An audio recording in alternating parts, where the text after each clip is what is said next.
Jed Carter had made it through 3 wars, one in uniform, one in a marriage, and one deep within his own soul. But nothing had ever hollowed him out like seeing his daughter wither in the back of a wagon, burning with fever, as they floated through a desert that didn't care if they survived or perished. The sky over the high plains was a blue, cold, and heartless color.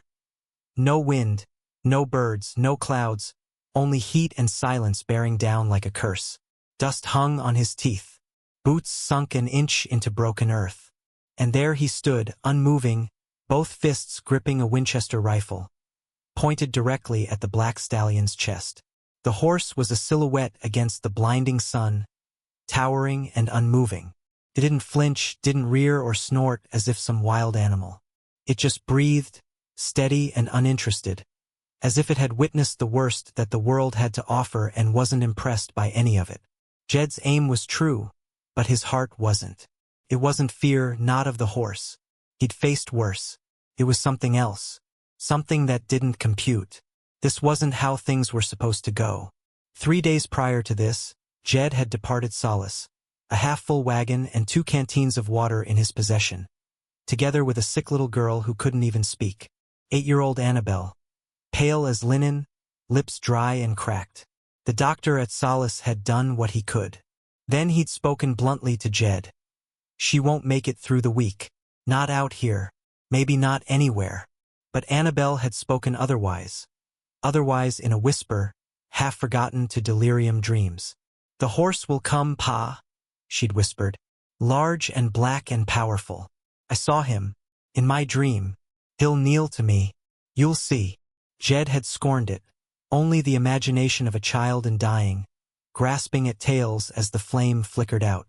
But after 2 nights of sitting vigil over her sinking deeper into silence, he'd saddled the mule, packed what little energy remained, and set west, toward open country, open sun, open blue, and nothing else. And the horse was there now.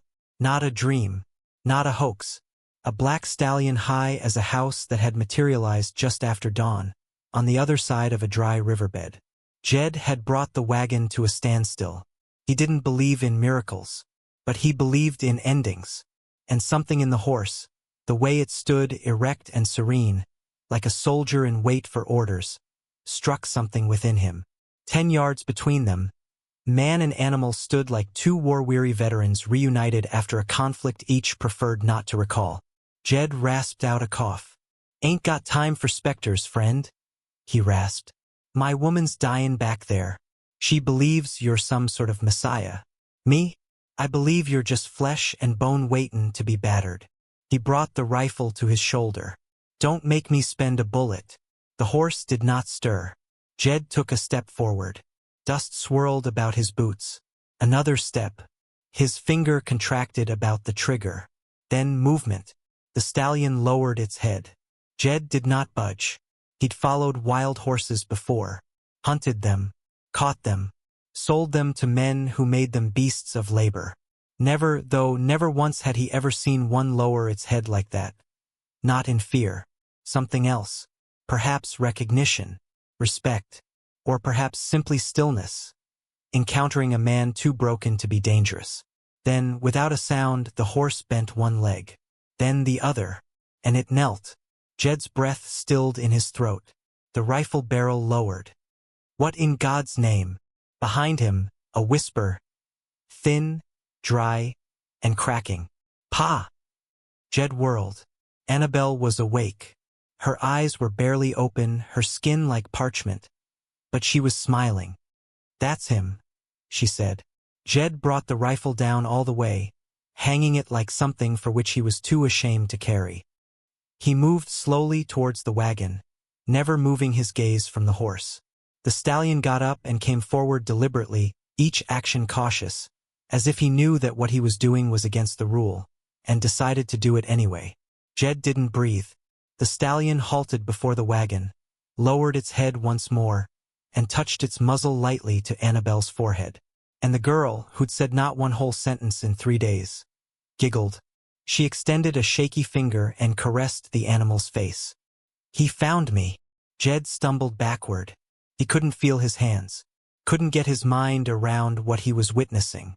A wild horse, a dying girl, and something between them that didn't require explanation. He fell to one knee, not weakness but because, for the first time in years, he had not a clue what to do. The stallion panted slow and deep by the wagon, as if he were sharing the girl whatever strength he possessed. Jed glanced up at the sky, still blue, still blazing, but something had changed, not in the heavens. Within him. "I was going to shoot you," he breathed. The horse blinked. Jed nodded. "Perhaps you did know that, and came anyway." Annabelle's smile faltered a little as her fingers wrapped in the horse's mane. "He's not a horse, Pa. He's my dream." Jed looked at her, and for once, believed it. He hadn't wept since the war. Not when his buddy bled to death in his arms at Cold River. Not when he buried his wife under the sycamore tree. Not when fever claimed his brother's boy. But seeing Annabelle, thin and fevered, cling to that stallion, something broke in his chest that no bullet had ever touched. The rifle rested abandoned in the dust. Jed knelt, hat tippet, wordless. The heat remained merciless, but the air around them had shifted, softer now. Still thick, but no longer constricting. The stallion, black as coal, smudged with road grime, stood stock still next to the wagon, allowing the child to lean against him. His breathing matched hers, slow, even, as though he were giving her what life he had. Annabelle talked again, more distinct now. "He's warm," she breathed. "Like Mama's quilt." Jed dipped his head. "He's crazy, Belle. Might be hazardous." She head shook, not stopping. "He's not hazardous. He's just been alone too long." Those words struck Jed harder than any rifle but against the ribs. That evening they camped out in the open. Jed built a small fire using brush and fired up the remainder of their jerky. Annabelle was too ill to eat, but Ghost, his nickname, never left her side. He didn't sleep, didn't roam, just stood, alert, motionless, one ear perpetually cocked toward the girl like a guard. At dawn, Jed was abruptly awakened by the sound of hooves. Not Ghosts. More.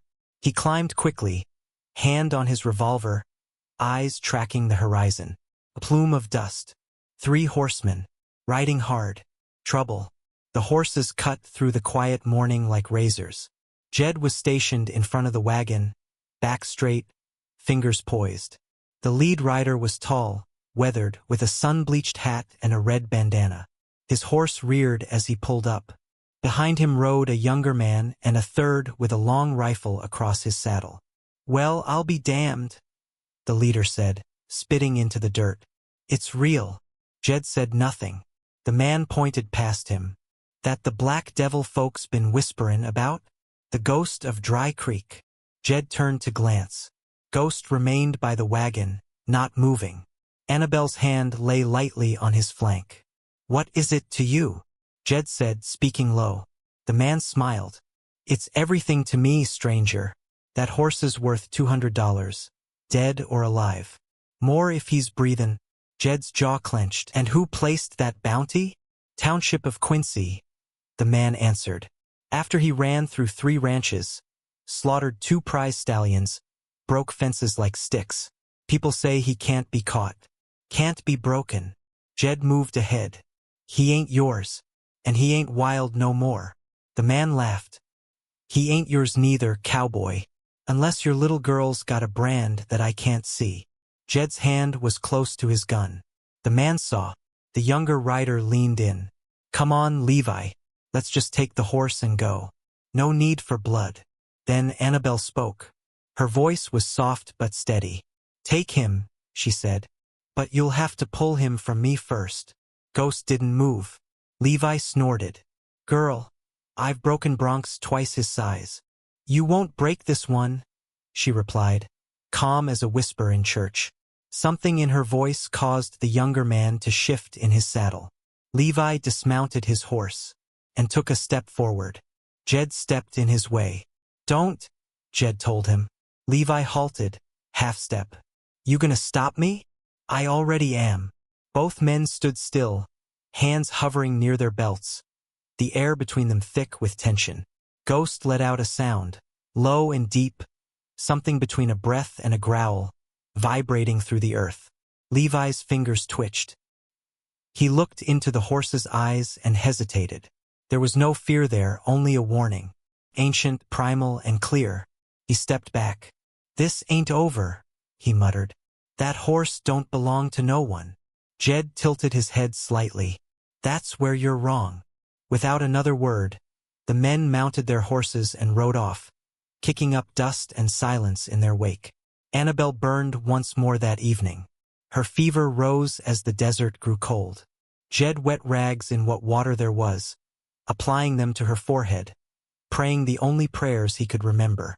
"I can't lose you too," he said over and over.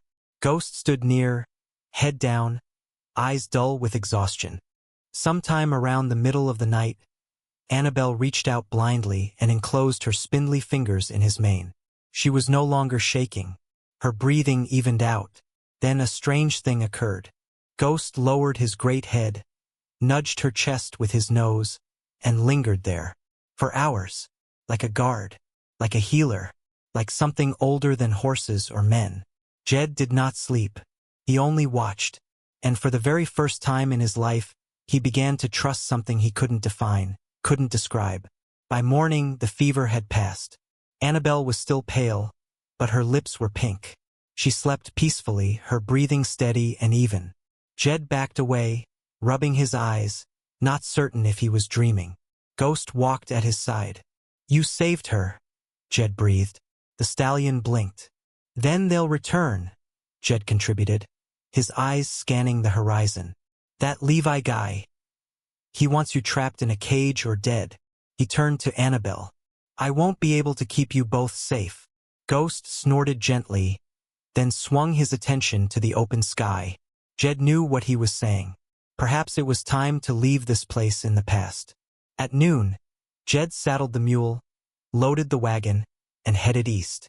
Ghost trotted along beside them, rope-free, never wandering. When Jed glanced over at his daughter and said, "You ready, little one?" she grinned. "Only if Ghost can come too." Jed gazed out at the trail. "He's already in front of us." And Ghost was leading the way. 3 days later, they arrived in Gray Gulch, a gritty town clinging to the precipice of a canyon. Law was scarce here. Temperaments were hot. Jed hadn't intended on coming back. Too many memories under its ground. But Annabelle required rest, and a physician to verify what Jed already hoped, that the worst had passed. Ghost came into town alongside the wagon, unchained, unflinching. His black coat shone in the morning light, hoofs thudding on the street like a roll of war drums. They stopped and gawked. A woman holding a broom on the porch of the dry goods store came to an abrupt stop, mid-sweep. "Is that the Black Devil from Dry Creek?" A butcher poked his head out of his shop, eyes narrowing. "Ain't no one ever got near him and walked away whole." Jed avoided them. He moved on. Annabelle sat up in the wagon bed, resting her head against a sack of oats. Her shaking hands were now still. Ghost halted when she coughed, then resumed. "He's watching me," she breathed. Jed nodded. "He's been watching since he found you." "No, Pa," she said softly. "He watches everybody. He doesn't trust this community." She was correct. Outside the doctor's office, Sheriff Caldwell was standing in wait, arms folded, one hand on the butt of his revolver. "Morning, Carter." Jed nodded. "You bringin' trouble into town?" Jed looked at Ghost. "He's just a horse." "Not from me. Word is you been riding the bruiser who busted half of Quincy's ranch fences." "He rode to us," Jed replied. "And he saved my daughter's life." Caldwell snorted. "You sure it wasn't the other way round?" Jed clamped his jaw shut. "I'm not here to debate. Just want the doc to examine her." The sheriff studied him, then finally stepped aside. "Fine, but keep that animal close. If he bolts, spooks, or blinks wrong, I'll put him down." Ghost exhaled through his nose.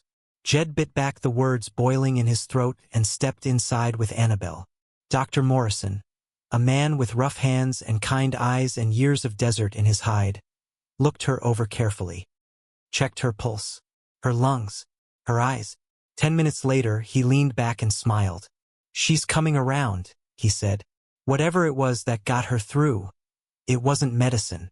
Jed looked up at the door. Ghost stood there in the doorway, watchful.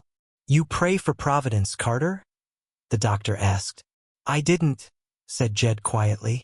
Now I ain't so sure. They spent the night over the saloon in a tight upstairs room. Jed held his gun handy and his ears perked. Just before dawn, glass crashed against the window. Then there was a voice from below. That horse don't belong in town. Someone yelled. Let's tie it down before it breaks someone's neck. Jed sat bolt upright. So did Ghost.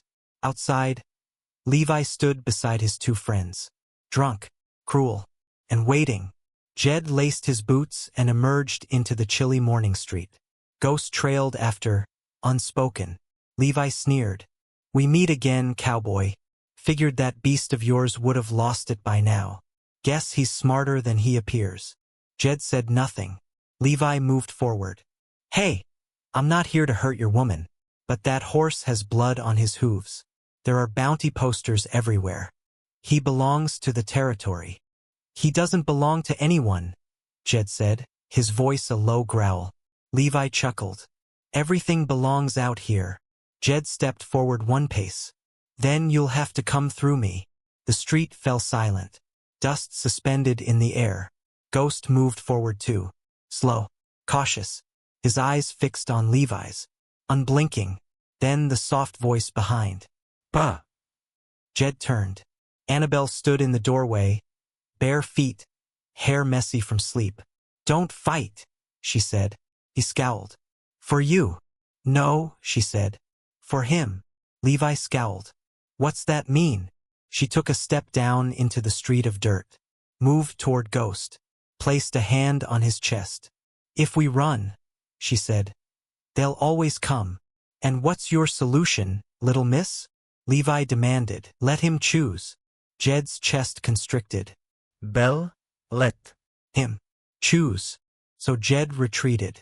Ghost alone on the street, tall and motionless. Then he moved. Not to Jed. Not to Levi. To Annabelle. And once again he knelt. Just as in the desert. The town gasped. Levi took a step back. She ain't lying. Ghost remained motionless, his head bowed. And Annabelle moved forward, her palm flat against his cheek. Her voice was clear, steady. This is not your horse, she'd said. He's not something to do. He's a promise. A silence had fallen over Grey Gulch. No one stirred. Not the sheriff. Not the shopkeepers. Not even Levi. The wild had spoken, and that was the end of it. Later, in stables behind the doctor's house, Jed stood with Ghost, stroking his coat gently. I thought I had to defend you, he whispered. Ghost blinked. Perhaps, said Jed. You were guarding us. Annabelle stood in the doorway, a small crumpled paper clutched in her hand. I drew this, she said. It's not the best, but it's you. Jed opened it up. A simple drawing of a girl, a stallion, and a man with a rifle resting against the ground. He grinned. I think it's perfect. Ghost snorted quietly, and for the first time it had the sound of laughter. Grey Gulch never spoke much of miracles. But after that morning something changed. Ghost was no longer the black devil from Dry Creek. To the children who snuck out at sundown just to catch a glimpse of him, to the old ranchers who shared tales of legend and destiny by the steps of the saloon, even Sheriff Caldwell, who had once wanted him dead, now gave a quiet nod when he passed by. For the first time in Jed Carter's life, silence wasn't guilt. It was like peace. They lingered more than they intended. A week turned into 2. Dr. Morrison visited Annabelle every day. Her strength came back quickly, her body sure, but more than that, her fire, her laugh. Jed hadn't heard her laugh in more than a year, and when he did, he hardly recognized it. One night, when the sun dissolved over the rooftops and stretched down long golden shadows on the dirt road, Jed discovered Annabelle sitting quietly in the paddock, leaning against Ghost's side. She was reading aloud from a book, her fingers slowly tracing each word as her voice wandered on the warm air. The black stallion stood motionless, as if he didn't want to miss a single syllable. "I think he likes stories," Annabelle said with a quiet smile. Jed nodded. "You're giving him one worth remembering. But peace, like all good things in the open, never lasts for long." It was just after dawn when the riders came. 4 of them, uniformed, dusty, faces as hard as stone. The territorial marshal led the way, a crumpled piece of paper clutched in one hand and an unforgiving glint in his eyes. Sheriff Caldwell intercepted them halfway downtown. Jed was already there with him. "Charge?" Caldwell asked warily. The marshal handed him the paper. "Property of the state. That horse escaped during a roundup 2 seasons ago. Since then he's wrecked fences, killed a branded mare, and nearly trampled a deputy. There's a warrant. We're taking him." Jed's spine stiffened. "That animal saved my daughter's life." The marshal didn't blink. "That doesn't make him legal." Annabelle emerged from behind the wagon, voice steady and firm. "He's not legal," she told him. "He's loyal." The marshal arched an eyebrow, surprised at her forwardness. "You the girl on the posters?" "She's why he lingered in this town," Jed added. "He chose her." The marshal rubbed his temples wearily. "Animals don't choose, Mr. Carter. People do." He turned to his men. "Bring the ropes." Ghost didn't flinch. He drank from the trough slowly, calmly, as if none of it concerned him. Jed moved fast, placing himself between the lawman and the horse. "You'll have to shoot me first." "You interfering with law enforcement?" one deputy snapped, hand drifting to his holster. "Depends," Jed replied, voice steel. "You interfering with a bond that saved a child's life?" Tension coiled in the air. The citizens of Grey Gulch stood in assembly. Quiet, alert. No one stepped forward to assist, but no one stepped forward to prevent it either. Then Annabelle did something no one saw coming. She passed by her father, the marshal, the deputies, right to Ghost. She gazed into the stallion's eyes and whispered something that no other person could hear. She removed the white ribbon from her hair and tied it softly around his neck. "If you'd like to leave," she said gently, "you can. But if you remain, we'll fight for you." Ghost blinked once. And then, without a moment's hesitation, he turned. Slowly, intentionally, and stood at her side. A murmur spread through the crowd. Someone applauded once, softly but proudly.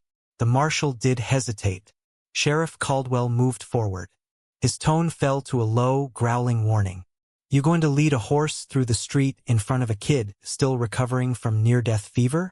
Going to ride into the next town with a bullet in the head of a stallion that knelt for a girl?" The marshal gazed at the boy, then the horse, then the crowd, and he made a decision. He ripped the warrant in 2 and allowed the paper to drop to the ground. "This never occurred," he grumbled. "But if I hear he's getting into mischief again..." Jed took a step forward. "He won't. He's not fleeing anymore." The riders faced about and departed. The onlookers remained. That evening, Jed and Annabelle sat by a tiny fire outside the stable. Overhead, the sky was filled with stars, the kind that only appear after storms. "I thought I was going to lose him," she told him. Jed stirred the fire. "I thought I already had." "Do you think he'll stay?" she asked. Jed smiled gently. "I think sometimes even the wild get tired of running." A few feet away, Ghost stood in the shadows, dozing, head bowed. "He picked you," Jed added. Annabelle looked down. "But I'm just a little girl." Jed shook his head. "You're the only person who never wanted to break him." She smiled, and that smile said more than any sermon Jed had ever heard. A month on, the town constructed a new paddock at the boundary of the schoolyard. Ghost had room to move, but he kept returning. Children made signs. Someone had roughed out a wooden plaque and fixed it to the fence. "To the horse that chose to kneel." Below it, in charcoal black, Annabelle wrote her own sign. "He didn't save me. He waited for me to live." Ghost stayed in Grey Gulch the rest of his life. Never wore a saddle. Never hitched a wagon. Never required reins. But when Annabelle said his name, no matter how far he roamed, he came. Jed Carter never fired a rifle again. Because when something wild kneels, not out of fear, but out of love, the wisest thing a man can do is kneel beside it,